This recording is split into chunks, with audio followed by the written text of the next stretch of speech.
Welcome back, everyone, to Bitcoin Magazine's Weekly Bits podcast, the show where our editorial staff provides analysis and insight into the biggest news stories in Bitcoin. My name is Peter Chawaga. I'm a senior editor at Bitcoin Magazine, and today I am very happy to be joined by Vlad Costea, a Bitcoin Magazine staff writer and video interviewer, a political philosophy student, and an all-around talented Romanian Bitcoiner. Welcome to the show, Vlad, and thank you for being with us. Thank you, Peter, but hold up a minute. I'm not sure if the stuff that I wrote is the biggest news in Bitcoin. Well, I guess the listeners will just have to trust my judgment on that. It might not be hot news, but in my opinion, it's one of the most comprehensive series on hardware wallets. It's a full-on review that dives into multiple different aspects of the leading wallets. So in that sense, I think it is really important, maybe not news, but information that Bitcoiners should be paying attention to. Yeah, I agree to some extent, because if you stay in the Bitcoin space for too long, it's going to get confusing. And everybody is going to tell you, no, you should get a Trezor. Oh, no, you should get the Ledger because it has the secure element. And then they're going, no, the cypherpunk choice is to go for the Coldcard. But wait, unless you know how to run your own node and run something like Electrum personal server, then no, you should get something like the KeepKey or like the Bitbox02. And there's a lot of hype and a lot of marketing. And if you look online for reviews, you're going to find just hype pieces with bloggers who most likely received the free hardware wallet. And they were told to review it, but they pretty much copied and pasted some text from press releases because it's always top of the line and industry leading technology and blah, blah. And it's too much hype and not enough analysis. So when I started working on this project, I just tried to stay away from that type of approach and be as critical as I can. And I think I upset some people. And if you look on Reddit right now, somebody has pinned the series on the R Bitcoin, what do you call it, a subreddit? Yeah. And a lot of people are upset about my rating for physical durability, especially for the Coldcard, which seems to be a very big camp. And they say, no, it's made out of, I don't know what type of very strong and reinforced plastic. And it can even take big and strong physical shocks. I can smash it against walls, and I can smash it with a hammer, and I can shoot it with a gun, which I did not do because why would I do that, really? Why would anyone do that? Touched it very firmly, and I said to myself, okay, this can be broken because it's larger than the Ledger, for example. It has no metal on it. It's just plastic. So it should get a lower rating than something which has some metal on it. But they disagreed with me. Yeah, and just to back up for a second, if any listeners haven't read this series, you can find these articles we're referring to. Probably the easiest way would be to go to Vlad's author page on bitcoinmagazine.com. It was a series of 3 articles, all well over 1,000 words, with the label Bitcoin Hardware Wallet Reviews. It compared the physical appearance, ease of use, extra features, pretty much everything about the 5 leading hardware Bitcoin wallets out there. So those devices would be the Bitbox2, Coldcard Mk3, Trezor Model T, KeepKey, and Ledger Nano X. And Vlad, as you were just kind of diving into there, for the most part, these reviews do come out. There's a lot out there. They seem to really glance over just kind of be very positive, be not very detail oriented. But on the other hand, when you do kind of provide some hard analysis, even maybe pointing out some of the flaws of some of these devices, you tend to get a lot of flack online. It sounds like that's been your experience so far after publishing this series. I came to the conclusion that you really cannot go wrong with any choice. So whether or not you get the Coldcard or the KeepKey or whatever, as long as you know what you're doing and you connect it to Electrum or Wasabi and run your full node, then you're going to get pretty much the same experience. But if you care about the interface that the manufacturer is providing and you're not so advanced as a user, then you should probably consider all the trade-offs. Because, for example, if you use the Shapeshift platform with the KeepKey, then you're going to have to sign up with your email address and you're going to give Shapeshift your transaction data. They're going to know how much Bitcoin you own, and they're going to know how much you're transacting and when, and all this type of privacy related information that, unless you're a trader of sorts, you don't really want to give away. Whereas in the case of the Coldcard, you can never connect the device to your computer. It makes use of a BIP, which is called partially signed Bitcoin transactions. And you can just connect the device to a power supply. And from there, you do your operations, and it's going to get saved on an SD card that you can afterwards connect to your computer, so that the device itself, which holds your private key, never really gets connected to an internet device. And I suppose that's the paranoid level of security and privacy. Right. And so, as you said, it takes to kind of differentiate between these leading wallet options. You have to really dive into some of the unique features, some of the stuff like quote unquote power users would probably only differentiate between. And that's one of the big challenges, I could see editorially from your task at writing this series of articles. But what did you kind of think it would be like going into reviewing these, and what were maybe some of the challenges that you found as you sort of started trying to actually review and dive into all these features and then explain them to readers in a way that was comprehensive, but also kind of, a summary of sorts? I think the first challenge was when I realized that there is no way I can cover every aspect in one article. Mm-hmm. And when the first one got published, I remember I got a lot of negative feedback, and they said, why didn't you just write one article and put everything in there? But I think by the time the third came out, it became pretty obvious why I did not do that. But the second biggest challenge was to understand what the hackers have written and how they have actually hacked the wallets. And you know about it because I made you edit like 3 times, just one section.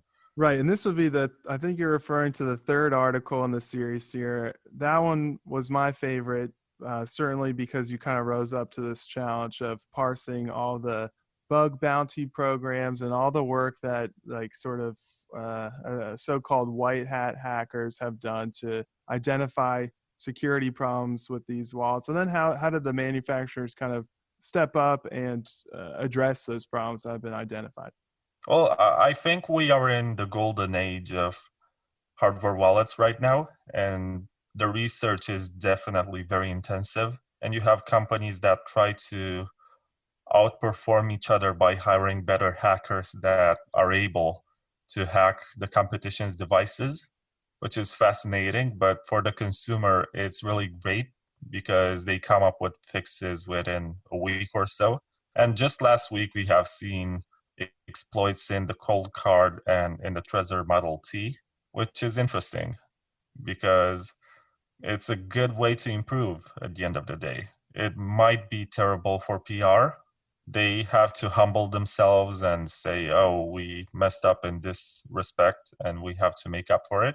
But the consumers who are able to update to the latest firmware and follow everything that the manufacturer is bringing up as an update are just getting more security. And I guess all this effort and all this competition that is going on is beneficial for us at the end of the day. But I did not quite answer your question, have I? I think to some extent, but yeah, if you could maybe offer some more explanation about, I suppose, your work diving into the bug bounty programs, the issues that hackers uncover, and I don't know, what is the challenge like reporting that? So I picked some sources that I was able to find online. I already knew about the wallet hack. No, it's called walletfail.org or something. It was an initiative that resulted from a presentation that took place last December. And a team of 3 hackers was able to really mess with the Trezor and the ledger. And as far as I remember, I think they extracted the seed words from the Trezor, which is the ultimate type of hack, because you're basically taking the private key and stealing the funds if you have physical access. Right. And with the ledger, they played with the firmware to the extent that they could play the video game Snake on the device, just to Yeah. prove that you can modify the software. And worst case scenario, maybe that you're not going to hack the safe element, which is a microchip inside the device that is very well encrypted and may take a lot of effort to hack. But you can mess with the general purpose microcontroller, which is the chip which operates the buttons and processes the instructions from the computer. And maybe you can change the address to which you're sending the Bitcoins or authorize payments without the consent of the user. And you can do all sorts of interesting stuff that doesn't even have to steal the coins themselves. It just has to find a smart way of taking them. And it's challenging to keep up with all this and understand the hacks, because you find blog posts and descriptions of what the hackers have done, but sometimes it's very technical. And if you have to explain it in plain language, sometimes you may get it wrong. And I'm happy that the person who reported one of the hacks was also there to explain it. And I did some sort of back and forth exchange on Twitter. And at some point I just said, okay, I understand that I'm overwhelmed by your expertise and there is no way for me to really grasp what you're trying to do there. So how about you help me just rewrite this passage, this phrase with which you agree that is wrong? And I was actually helped by, I don't remember his name. I should look it up just to give credit. Yeah, and that's, you're kind of alluding to one of the challenges just in general that we have at Bitcoin Magazine, that crypto, blockchain, Bitcoin reporters have. It's such a highly technical space. It's so easy to accidentally omit items or to phrase things just like in a way that makes them technically incorrect. And kind of relying on the technical people in the space is something that all of our reporters do. Vlad, that you did a great job of for this article, certainly. So that's always hard, I think. I wanted to ask, though, you mentioned this, I think, in a couple of responses ago. You feel like we're living in the golden age of hardware wallets. And when I've got I have a Ledger. When I decided to get the Ledger, it was really between Ledger and Trezor. Those were kind of the two options. I actually went with Ledger because they sent me one to do a review a few years ago. And, I think it's great. It's worked out just fine. But I'm not exactly a power user. I would ask you, what might you kind of, why should people be careful? There are all these options now for Bitcoin hardware wallets, as you say. Why should people maybe be more careful about parsing the different options? Why should they read your article carefully and really think through, what kind of Bitcoin user am I, and what kind of hardware wallet option is best for me? Well, before I forget, let me just say that the name of the hacker that I did not remember during the previous question is the charlatan. But to answer your last question, I think it's about caring about your privacy. Because essentially, I think all hardware wallets, if you use them properly, will be able to secure your coins and make sure that you're not going to lose them unless somebody like a hacker has physical access to the device. Because really, if you have physical access and you can touch it and disassemble it and take away pieces and mess with it, you're going to find ways to steal the coins. But if you keep it in a safe place, then you're pretty okay. You'll have fairly good encryption. But it's all about the privacy, because you said you have the ledger, which connects to the Ledger Live interface. Mm-hmm. It looks very nice. It's useful. It has all the details that you might expect from a hardware wallet interface. But at the same time, you're relying on the Ledger servers, so they know how many Bitcoins you own. and also they know when you connect and when you transact. And you also rely on somebody else's full node, which might be ledgers or might be a nearby full node that is identified. That's not very clear. I'm not quite sure about that. But the bottom line is that Ledger does not allow you to natively connect to your full node and do certain operations which enhance your privacy. On the other hand, you can run your Ledger Nano S, I guess, on Wasabi Wallet, which has a greater degree of privacy because, first of all, it runs via Tor, which conceals your IP address. And secondly, it allows you to do coin joins, which mixes your outputs so that it's hard to identify from where you received your Bitcoins. And the next person who receives them is going to have a very hard time identifying any links between yourself and the previous people who owned the same coins. Right.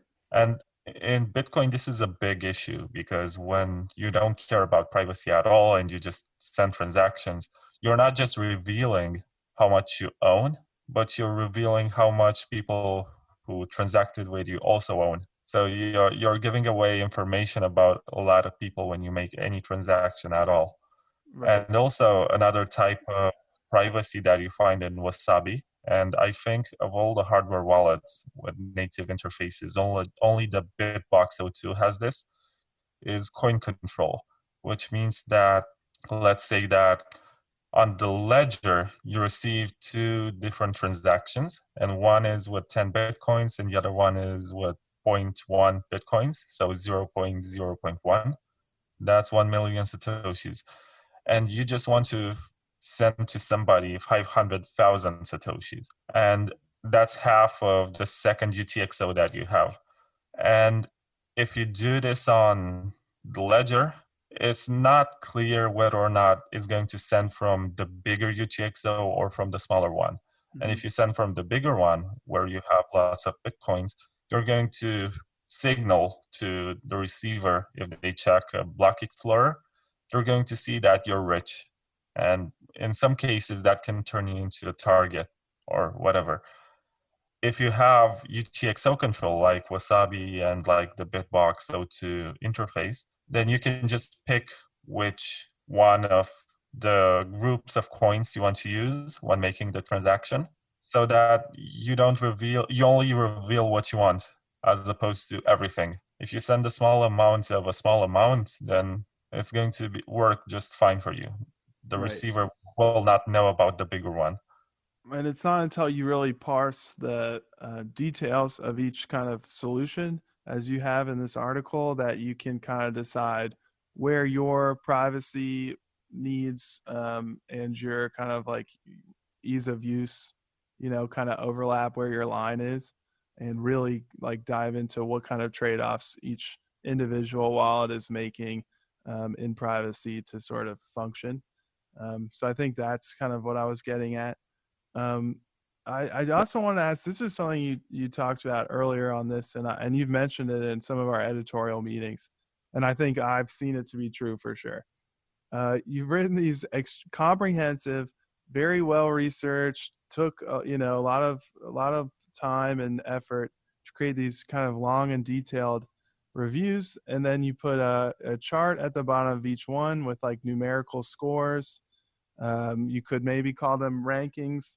And I think we both have the sense that a lot of readers kind of skip the article text and the detailed nuance, just jump down to the bottom, look at your score, and then kind of like maybe criticize, or if their favorite wallet's ranked lower in some aspect than another, get maybe a little bit upset. What would you say to someone who, consumes the articles this way? How would you advocate for no, it's really worth your time to read through all the detailed explanation above the charts? Don't just skip to the bottom. I'm not sure if I can tell people what to do with their time. And If you sometimes had if you could. I just skip to the bottom and try to find a conclusion and get maybe the simplest, most comprehensive piece of information that helps me understand what this is about. So if they just scroll to the bottom and see the results and the rankings, then the only suggestion that I have for them is that before they get upset and start tagging me on Twitter and asking me angrily why I chose to give that score, to just look at the methodology just for that small section on which they disagree and find my criteria. And after that, maybe that they disagree with the criteria, which I guess is fine because you can compare a Ferrari with a Toyota or something, and your criteria might be how much gas it consumes and how sturdy it is on a long trip. And you can conclude that the Toyota is a lot better. And a lot of people will be angry at you and say, whoa, that's a luxury car, the Ferrari. So why didn't you rank it as being better? Well, it's just that the methodology that was created for analysis seems to favor this over that. And it doesn't necessarily have to be intentional. Right. So I did not create a methodology with the intention to make one product look bad. I just picked some criteria that I thought were relevant for myself. And I definitely agree that a different article can be written to analyze the other aspects, such as physical durability in the real sense, like you smash into pieces every hardware wallet and see how much they can take. I'm not sure if that's a worthy kind of test to be made, but it's definitely much more interesting and much more accurate than the firm touching that I have done to the devices. Yeah, right. Sure. And there is a lot more that can be written, believe it or not. I think every little field that I put into tables can be an extensive article in itself, like Yeah. history of hacks or a secure chip or multi-sig, And yeah, open source software. and that kind of touches on the next question I have here. Certainly by the end of this series, I was getting the sense that, this generation of hardware wallets has come a long way from previous generations, but that there is still a lot of work that could be done and certainly will be done to improve them. So I'd ask you, if we revisited this series, let's say with the next generation of hardware wallets, would you be able to speculate on where you see probably improvement most likely to be made, where you'd encourage it to be made the most by these manufacturers, or like how you think the next generation of hardware wallets, if you reviewed them, what that review might look like? Right now, it's hard for me to speculate how the situation is going to change. As Trezor, for example, as the oldest player in the field and the original hardware wallet, seems to be a bit behind in terms of hardware technology. They did not implement a secure element, just like the ledger. And I don't think they wanted that because the secure element has a bit of mysticism behind it. The manufacturers don't really post all the information about it because they don't want it to be easily hacked. So the Trezor is the kind of device that is transparent and is fixed along the way. I wish they would use more physical buttons and stop relying on touchscreens. But during a discussion that I had with Rodolfo Novak, who is the CEO of CoinKite, the company which produces the Coldcard, he told me that when you buy parts, it's actually cheaper to get touch screens as opposed to physical buttons for whatever reason, due to economies of scale and the popularity of touch screens nowadays. It has become cheaper, believe it or not, to have touch screens. So I would prefer if all the manufacturers opted for physical buttons, as they are harder to deteriorate over time. Mm-hmm. And maybe Ledger can become much more transparent in regards to their approach to hardware and software. Right. They only open source parts of the software, but there's still a lot that they keep secret and they say it's for security reasons. So whenever you buy a Trezor, you trust in their cypherpunk philosophy that they're going to fix any issue in a timely manner, and they're going to pay for hackers to identify all the issues that can be found in a device. And when you pay for a ledger, you trust the company that is going to be competent and it has security by default, because I'm not sure how much can be done with that secure element. Right. Actually, I take that back. I think with firmware updates, you can change a lot. But I think you get what I'm saying. Yeah. With the Trezor, you trust the community of hackers and security experts that it's going to get better. But with the ledger, it's not as transparent. So you don't know really what's going on behind. You just have to trust the company that it provides you the best kind of security. Yeah. And everything else that came afterwards, like the KeepKey, I think that's a Trezor clone that, and I mean that physically in terms of parts and components on the inside.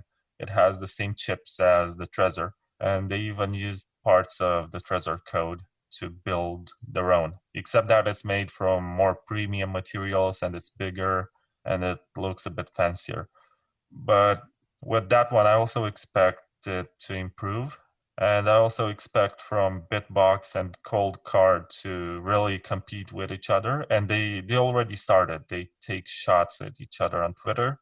And I got caught in this fight where they accuse each other. For example, they accuse Coldcard that they did not properly disclose the hack that engineers from Shift Crypto, which is the mother company of the Bitbox, have identified.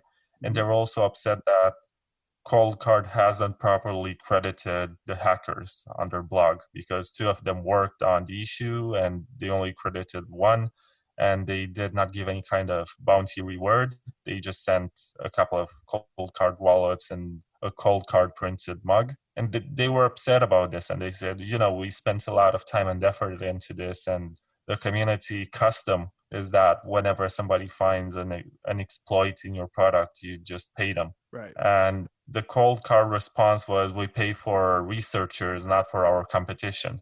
Which, if you ask me, it doesn't really matter because an exploit is still an exploit, whether it's found by your in-house researcher or by the competition. You still have to fix it and you have to give credit to whoever finds it. Because the Coldcard side says about the Bitbox that their first hardware wallet was just wrecked. And it was terrible in the end. It was proven by a hacker that he could extract the private keys and he could do all sorts of stuff on the device. So that's why they gave up on it. They discontinued the production and they just released a new product which fixes the problems of the old. And it has been on the market for about 1 month. And during my review, I was not able to write about any kind of exploit.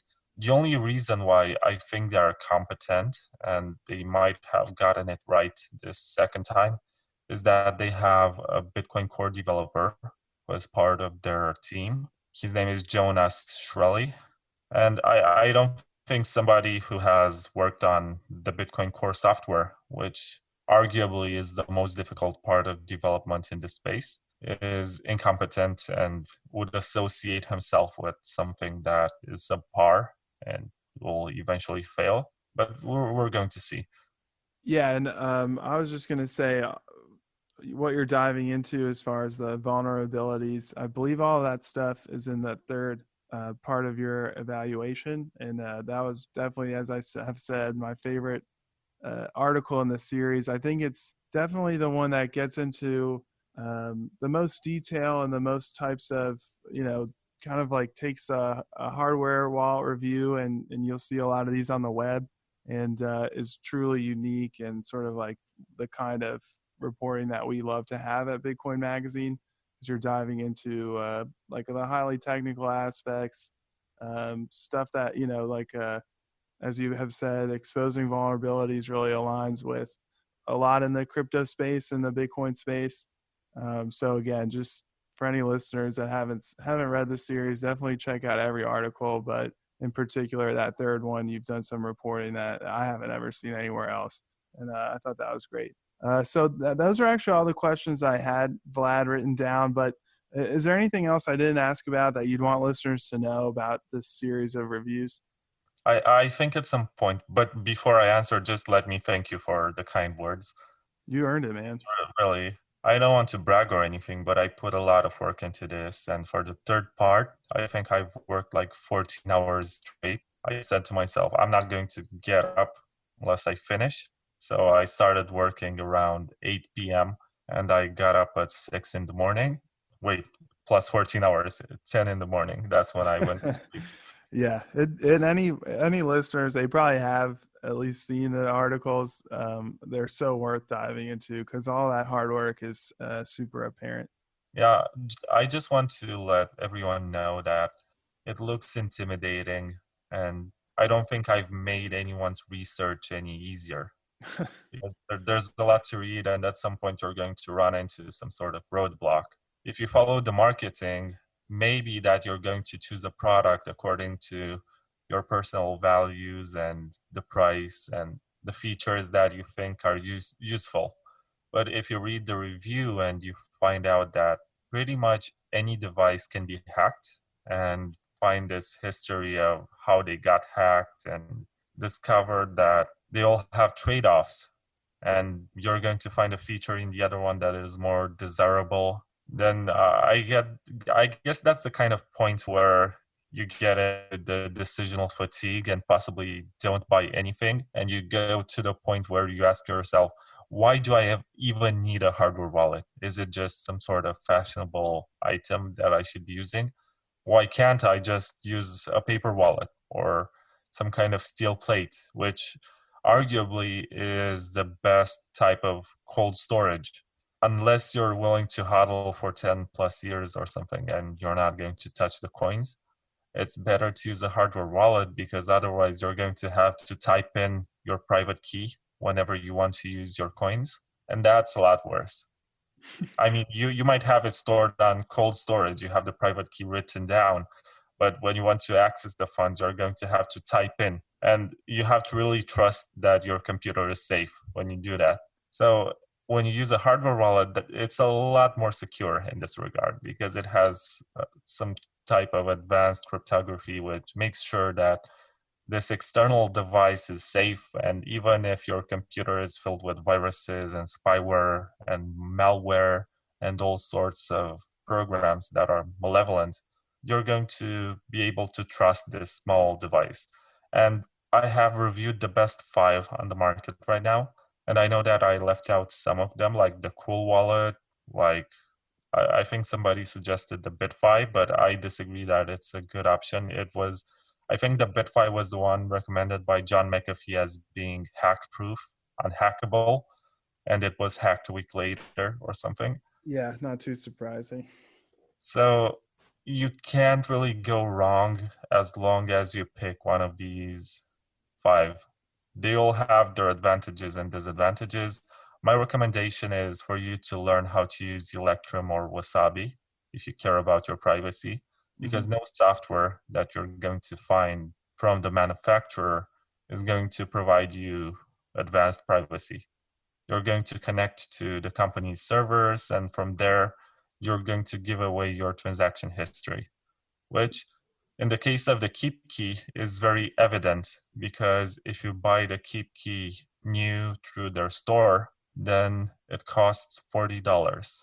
But if you buy it with a sign up on their website where you give away some personal data, then it's going to be $10. So for $30, they're buying your transaction data and they associate it with your name.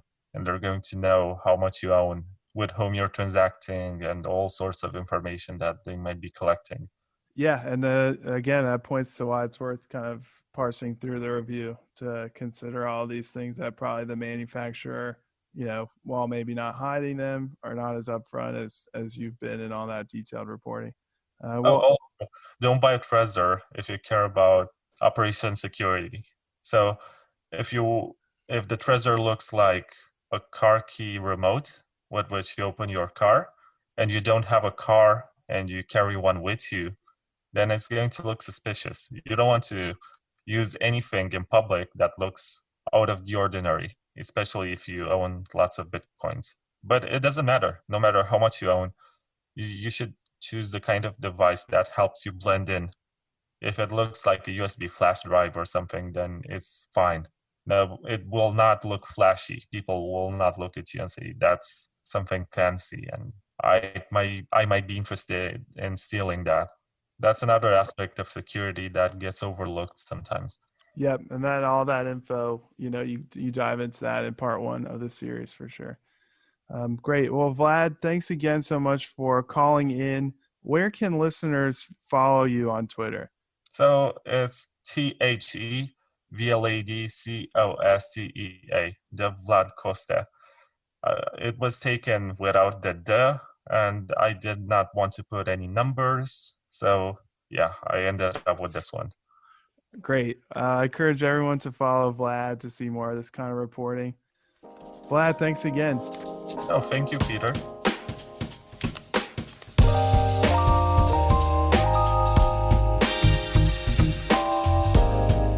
That does it for another episode of Bitcoin Magazine's Weekly Bits podcast. Thanks so much for tuning in, and we'll see you next week. The Bitcoin Magazine Weekly Bits podcast is a BTC Media produced podcast on the Let's Talk Bitcoin network. It was produced and edited by Graham Peterson and David Hollerith. If you're interested in reading the stories we discussed or others like it, check out our homepage at bitcoinmagazine.com. Make sure to follow us on Twitter at Bitcoin Magazine to keep up with all the latest. You can find more engaging podcasts over at letstalkbitcoin.com, and you can follow them on Twitter at the LTB Network for all the latest episodes. Be sure to subscribe to the show on the Apple Podcast app, Spotify, or wherever else you get your podcasts. If you enjoy the show, please take a few seconds and give us a rating and review. It really helps us improve and reach new listeners. Finally, I want to remind you about the upcoming Bitcoin 2020 conference. It's being held in San Francisco from March 27 to 28 next year, and it's already shaping up to be the biggest Bitcoin conference ever. I know there's a ton more to announce and lots of exciting stuff to see already. You can learn more at bitcoin2020conference.com.